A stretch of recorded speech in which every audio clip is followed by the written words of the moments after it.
اس کے فوراً بعد پتھر کے منہ میں ایک اور آدمی نمودار ہوا۔ وہ بھی جھک کر باہر آ گیا۔ وہ ذرا بوڑھا لگتا تھا۔ اس کا چوغا سرخ رنگ کا تھا اور اس کے سر پر تاج تھا۔ ایک سانپ جو مصنوعی تھا اس کے دائیں کندھے پر کنڈلی مارے اور پھن پھیلائے بیٹھا تھا اور ایک بائیں کندھے پر۔ دونوں سانپوں کے رنگ سیاہ تھے۔ ارارا پر ایسا روب طاری ہوا کہ وہ سن ہو کے کھڑی رہی۔ یہ آدمی جو اس قبیلے کا مذہبی پیشوا یا پروہت تھا، چبوترے کی سیڑھیاں اتر آیا۔ وہ آہستہ آہستہ ارارا تک آیا اور دونوں گھٹنے فرش پر رکھ کر اس نے لڑکی کے دونوں ہاتھ اپنے ہاتھوں میں لے کر چوم لیے۔ اس نے لڑکی سے عربی زبان میں کہا، تم ہو وہ خوش نصیب لڑکی جسے میرے دیوتا نے پسند کیا ہے۔ ہم تمہیں مبارکباد پیش کرتے ہیں۔ ارارا بیدار ہو گئی۔ اس نے روتے ہوئے کہا، میں کسی دیوتا کو نہیں مانتی۔ اگر تم دیوتاؤں کو مانتے ہو تو میں تمہیں انہی کا واسطہ دے کر کہتی ہوں کہ مجھے چھوڑ دو۔ مجھے یہاں کیوں لائے ہو؟ یہاں جو بھی آتی ہے یہی کہتی ہے، پروہت نے کہا، لیکن اس پر اس مقدس جگہ کا راز کھلتا ہے تو کہتی ہے کہ میں یہاں سے جانا نہیں چاہتی۔ میں جانتا ہوں تم مسلمانوں کے خلیفہ کی محبوبہ ہو، مگر جس نے تمہیں پسند کیا ہے اس کے آگے دنیا کے خلیفے اور آسمانوں کے فرشتے سجدے کرتے ہیں۔ تم جنت میں آ گئی ہو۔ اس نے چوغے کے اندر سے ایک پھول نکالا اور ارارا کی ناک کے ساتھ لگا دیا۔ ارارا حرم کی شہزادی تھی۔ اس نے ایسے ایسے عطر سونگھے تھے جو اس کی شہزادیوں کے سوا اور کوئی خواب میں بھی نہیں سونگ سکتا تھا، مگر اس پھول کی بو اس کے لیے انوکھی تھی۔ یہ بو اس کی روح تک اتر گئی۔ اس کی سوچوں کا رنگ ہی بدل گیا۔ اس کی نظروں کے زاویے بدل گئے۔ پروہت نے کہا، یہ دیوتا کا تحفہ ہے، اور اس نے پھول اس کی ناک سے ہٹا لیا۔ ارارا نے ہاتھ آہستہ آہستہ آگے کیا اور پروہت کا پھول والا ہاتھ پکڑ کر اپنی ناک کے قریب لے آئی۔ پھول سونگ کر خمار آلود آواز میں بولی، کتنا دل نشین تحفہ ہے، آپ یہ مجھے دیں گے نہیں؟ کیا تم نے تحفہ قبول کر لیا ہے؟ پروہت نے پوچھا۔ اس کے ہونٹوں پر مسکراہٹ تھی۔ ہاں، امارا نے جواب دیا، میں نے یہ تحفہ قبول کر لیا ہے۔ اس نے پھول کو ایک بار پھر سونگا اور اس نے آنکھیں بند کر لیں، جیسے اس کی مہک کو اپنے وجود میں جذب کرنے کی کوشش کر رہی ہو۔ دیوتا نے بھی تمہیں قبول کر لیا ہے، پروہت نے کہا اور پوچھا، تم اب تک کہاں تھی؟ لڑکی سوچ میں پڑ گئی، جیسے کچھ یاد کرنے کی کوشش کر رہی ہو۔ سر ہلا کر بولی، میں یہیں تھی۔ نہیں، میں ایک اور جگہ تھی، مجھے یاد نہیں کہ میں کہاں تھی۔ تمہیں یہاں کون لایا ہے؟ کوئی بھی نہیں، ارارا نے جواب دیا، میں خود آئی ہوں۔ تم گھوڑے پر نہیں آئی تھی؟ نہیں، لڑکی نے جواب دیا، میں اڑتی ہوئی آئی ہوں۔ کیا راستے میں صحرا اور پہاڑ اور جنگل اور ویرانے نہیں تھے؟ نہیں تو، لڑکی نے بچوں کی سی شوخی سے جواب دیا، ہر طرف سبززار اور پھول تھے۔ تمہاری آنکھوں پر کسی نے پٹی نہیں باندھی تھی؟ پٹی؟ نہیں تو، لڑکی نے جواب دیا، میری آنکھیں تو کھلی ہوئی تھیں اور میں نے رنگ برنگے پرندے دیکھے تھے، پیارے پیارے پرندے۔ پروہت نے اپنی زبان میں بلند آواز سے کچھ کہا۔ ارارا کے عقب سے 4 لڑکیاں آئیں۔ انہوں نے اس کے کپڑے اتار دیے۔ وہ مادرزاد ننگی ہو گئی۔ اس نے مسکرا کر پوچھا، دیوتا مجھے اس حالت میں پسند کریں گے؟ پروہت نے کہا، نہیں، تمہیں دیوتا کے پسند کے کپڑے پہنائے جائیں گے۔ لڑکیوں نے اس کے کندھوں پر چادر سی ڈال دی جو اتنی چوڑی تھی کہ کندھوں سے پاؤں تک اس کا جسم مستور ہو گیا۔ اس چادر کے کناروں پر رنگدار رسیوں کے ٹکڑے تھے۔ چادر آگے کر کے ان ٹکڑوں کو گانٹھیں دے دی گئی تھیں۔ چادر نہایت موزوں چوغا بن گئی۔ ارارا کے بال ریشم جیسے ملائم اور سیاہی مائل بھورے تھے۔ ایک لڑکی نے اس کے بالوں میں کنگھی کر کے اس کے شانوں پر پھیلا دیے۔ اس سے اس کا حسن اور زیادہ بڑھ گیا۔ پروہت نے اسے مسکرا کر دیکھا اور گھوم کر پتھر کے مہیب چہرے کی طرف چل پڑا۔ 2 لڑکیوں نے ارارا کے ہاتھ تھام لیے اور پروہت کے پیچھے پیچھے چل پڑی۔ ارارا شہزادیوں کی طرح چل پڑی۔ اس نے ادھر ادھر نہیں دیکھا کہ ماحول کیسا ہے۔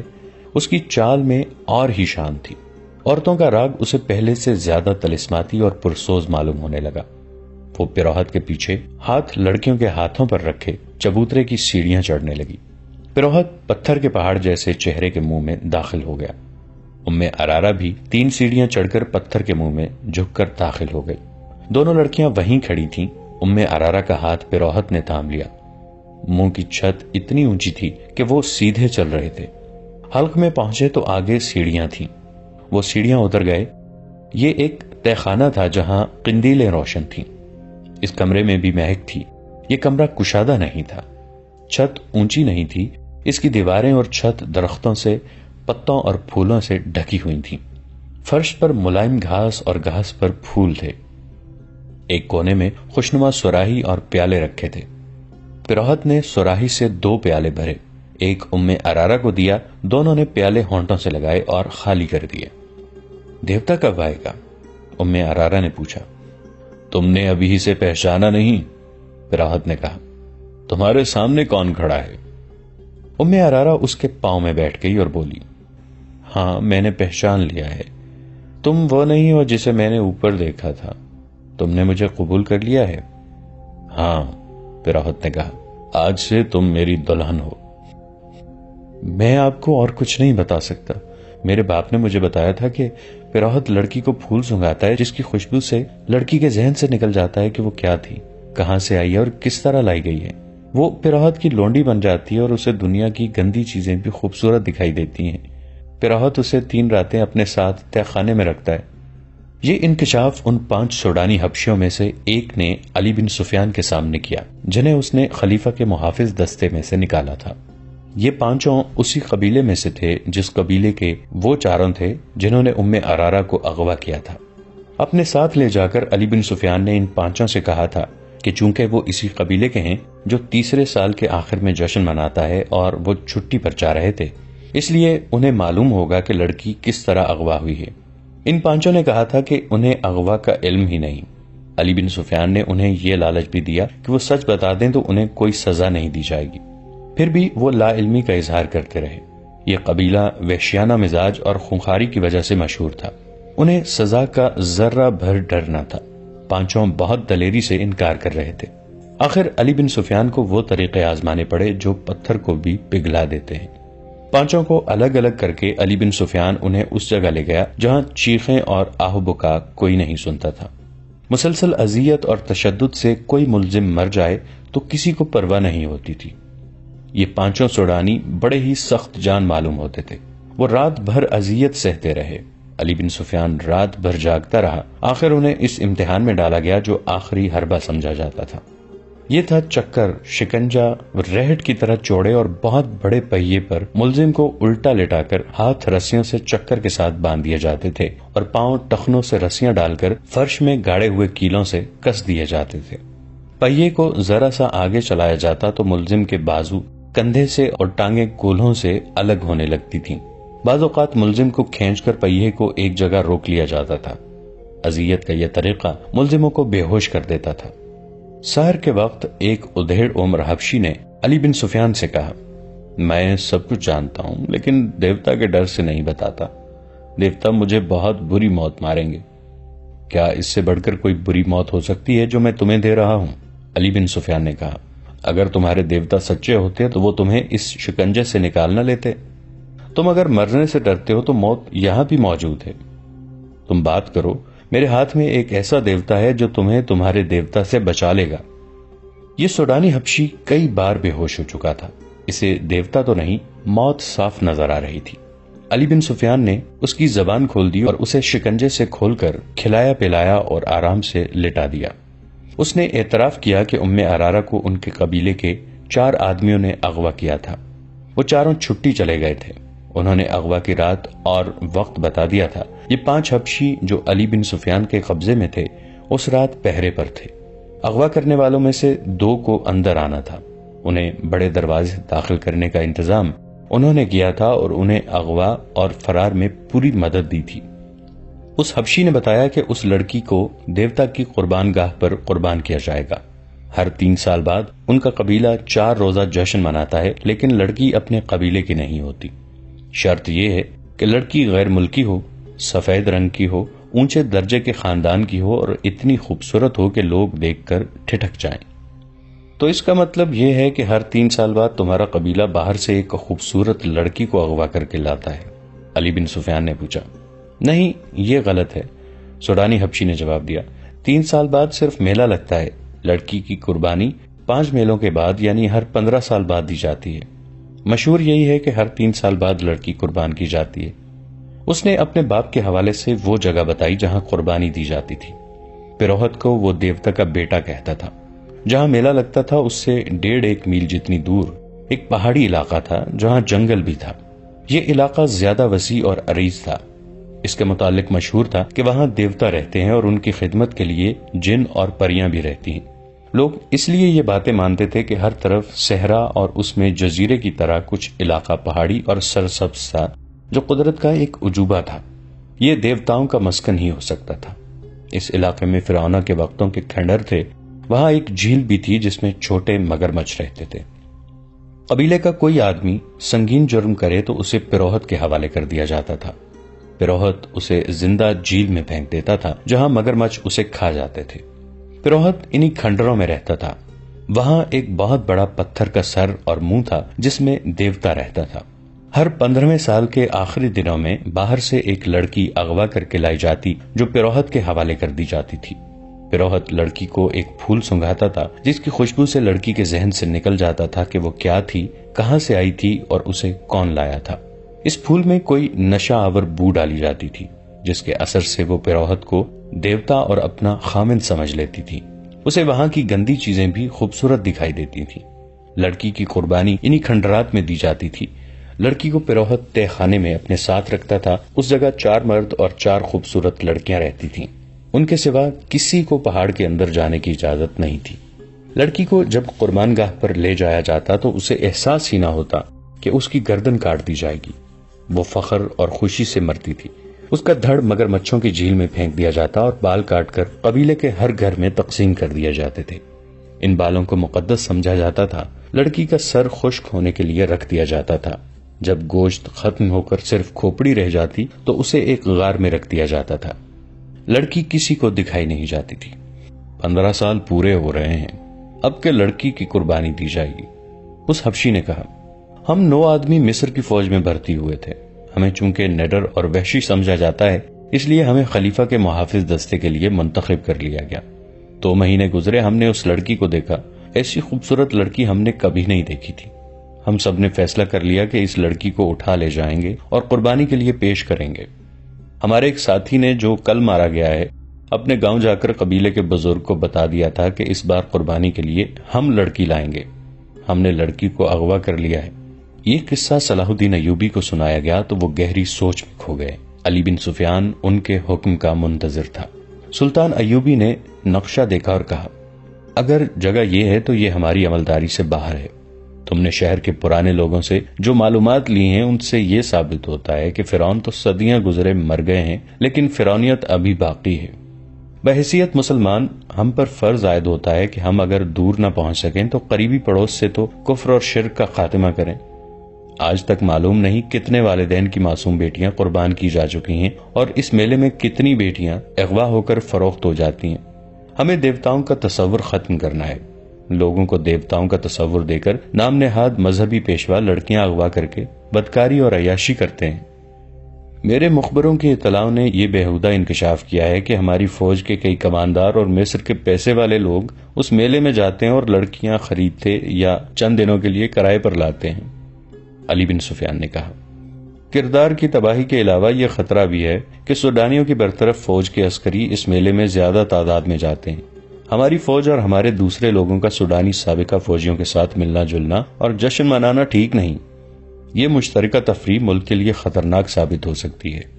علی بن سفیان نے ذرا جھجک کر کہا، اور لڑکی کو قربان ہونے سے پہلے بچانا اور خلیفہ کے حوالے کرنا اس لیے بھی ضروری ہے کہ اسے معلوم ہو جائے کہ اس نے آپ پر اغوا کا جو الزام عائد کیا ہے وہ کتنا بے بنیاد اور لغو ہے۔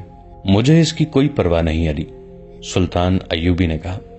میری توجہ اپنی ذات پر نہیں، مجھے کوئی کتنا ہی حقیر کہے اسلام کی عظمت کے فروغ اور تحفظ کو نہیں بھول سکتا۔ میری ذات کچھ بھی نہیں، اور تم بھی یاد رکھو علی، اپنی ذات سے توجہ ہٹا کر سلطنت کے استحکام اور فلاح و بہبود پر توجہ مرکوز رکھو۔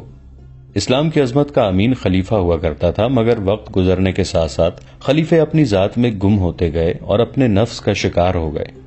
اب ہماری خلافت اسلام کی بہت بڑی کمزوری بن گئی ہے۔ صلیبی ہماری اس کمزوری کو استعمال کر رہے ہیں۔ اگر تم کامیابی سے اپنے فرائض نبھانا چاہتے ہو تو اپنی ذات اور اپنے نفس سے دستبردار ہو جاؤ۔ خلیفہ نے مجھ پر جو الزام عائد کیا ہے اسے میں نے بڑی مشکل سے برداشت کیا ہے۔ میں اوچھے وار کا جواب دے سکتا تھا مگر میرا وار بھی اوچھا ہوتا، پھر میں ذاتی سیاست بازی میں الجھ جاتا۔ مجھے خطرہ یہی نظر آ رہا ہے کہ ملت اسلامیہ کسی دور میں جا کر اپنے ہی حکمرانوں کی ذاتی سیاست بازیوں، خود پسندی، نفس پرستی اور اقتدار کی ہوس کی نظر ہو جائے گی۔ گستاخی کی معافی چاہتا ہوں محترم امیر، علی بن سفیان نے کہا۔ اگر آپ اس لڑکی کو قربان ہونے سے بچانا چاہتے ہیں تو حکم صادر فرما دیجیے۔ وقت بہت تھوڑا ہے، پرسوں سے میلہ شروع ہو رہا ہے۔ فوج میں یہ حکم فوراً پہنچا دو کہ اس میلے میں کسی فوجی کو شریک ہونے کی اجازت نہیں۔ سلطان ایوبی نے نائب سالار کو بلا کر کہا، خلاف ورزی کرنے والے کو اس کے عہدے اور رتبے سے قطع نظر 50 کوڑے سرے عام لگائے جائیں گے۔ اس حکم کے بعد اسکیم بننے لگی۔ متعلقہ حکام کو سلطان ایوبی نے بلا لیا تھا۔